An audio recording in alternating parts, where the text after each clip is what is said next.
O professor Ernesto é orientador, pesquisador da Universidade Federal de São Carlos e sabe muito bem explicar sobre corrosões. Professor, explica para a gente quais são as linhas aqui desenvolvidas e de que forma essa ciência está sendo aplicada.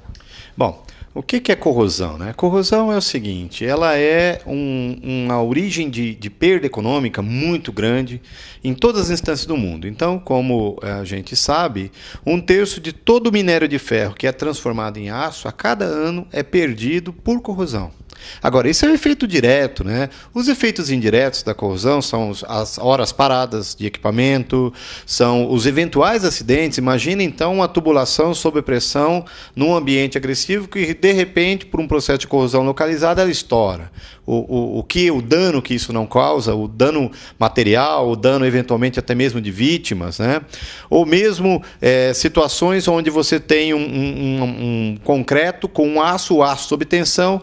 O aço sofre o processo de corrosão ao longo do tempo, ao longo dos anos, e de repente essa barra estoura e o prédio vem abaixo. Então até esse tipo de coisa pode acontecer. E o custo econômico da corrosão, quando você junta tudo isso, ele chega então em pontos percentuais do PIB do mundo a cada ano. Então é uma quantidade astronômica de dinheiro perdido. E de uma forma muito interessante, metade dessa perda ela pode ser evitada. Então, outra metade a gente não pode fazer nada, mas a metade que pode ser evitada passa pela compreensão, pelo entendimento, pelo aprendizado de como essa corrosão se processa, de que indícios que nós podemos ter que a corrosão está acontecendo e para, usando então técnicas adequadas, fazer que ela pare ou identificar antes que ocorra uma falha no meu sistema, no aço, e que me provoca uma perda material ou mesmo uma perda humana. Professor, muitas vezes quando a gente assiste uma demolição de um lugar onde existia lá estruturas de concreto armada, lógico, foi armado, teve a armação, antes a armação de aço, depois foi colocado um concreto, e quando você quebra tudo aquilo, você percebe que o aço interno muitas vezes está lá corroído, danificado. Isso é natural? Não, é natural, né? Tanto é natural que acontece. Então, essa corrosão, esse material enferrujado, quando a gente vê,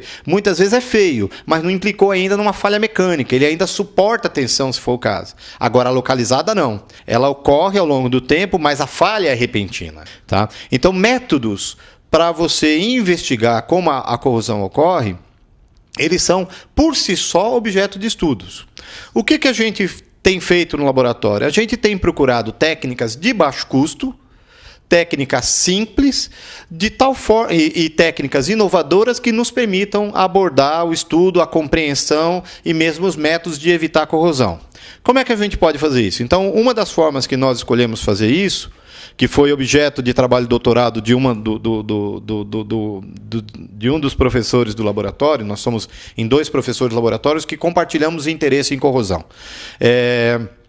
foi justamente estudar como que uma imagem, como que um filme feito mesmo com uma câmera, nesse caso, com a câmera acoplada a um microscópio óptico, como que isso podia nos ajudar a estudar a corrosão localizada. No caso da corrosão localizada, o que aconteceu foi o seguinte: nós percebemos que a imagem do microscópio óptico, ela me dá aonde está acontecendo aquele processo de corrosão, mas ela não me informa sobre a profundidade.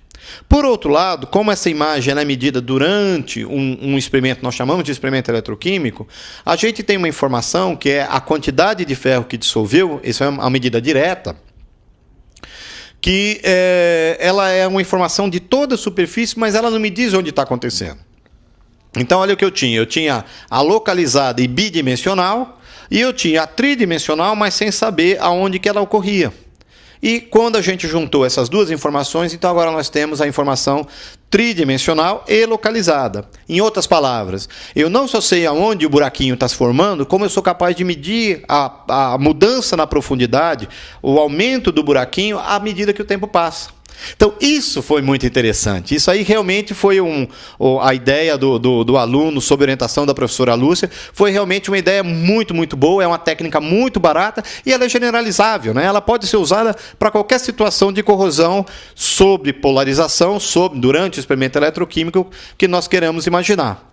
Agora, mesmo naquelas condições de contorno, naquelas situações onde você não tem um experimento eletroquímico, muitas vezes a análise da imagem, fazer o filme, quer dizer, fazer as imagens em função do tempo, as mudanças de cores que vão ocorrendo na superfície com a formação dos produtos de corrosão, elas também trazem muita informação para a gente. E o que acontece? É uma técnica, novamente, barata, e que não era usada para essa finalidade. Então, filmar uma reação química ou uma reação eletroquímica, no caso, ou o fenômeno da corrosão, mais especificamente nessa linha de pesquisa, traz informações que, de uma forma normal, não tem sido muito explorada na literatura, que é o que nós estamos nos propondo a fazer aqui no nosso laboratório, né? Então, além de estudar a corrosão propriamente dita, tem outras condições de contorno aonde você tem um metal e, ao contrário da corrosão, quer dizer, o metal se dissolve, sobre esse metal se forma uma camada de óxido que dá a ele propriedades de resistência à corrosão. Então, uma das razões que se estuda esse tipo de metal é justamente porque a camada de óxido formada ela é resistente à corrosão, então ela impede que a corrosão continue. Tá? Esse é, por exemplo, o caso do alumínio. Alumínio é bom porque alumínio é facilmente processável, ele funde a 600 graus Celsius, ele tem baixa densidade, então, em outras palavras, ele é levinho, ele tem boa resistência mecânica e, especialmente, porque ele tem uma boa resistência à corrosão. Por que ele tem resistência à corrosão? Não é porque ele não aluminuja.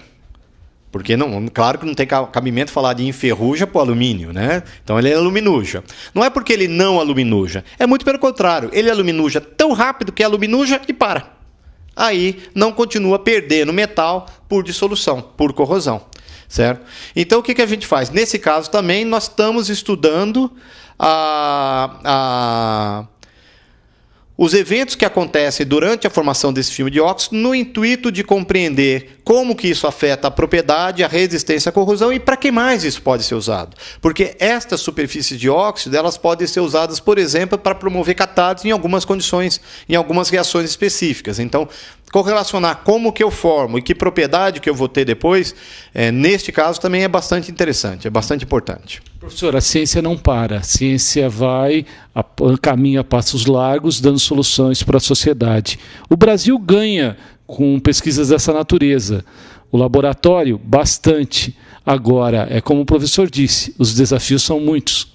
Na verdade, eu vou dizer diferente. Eu prefiro dizer que a ciência é divertida. Você que está me ouvindo aí na sua casa, entenda isso. Estudar é legal, a gente aprende, a gente cresce. E a gente faz coisas que nunca ninguém fez.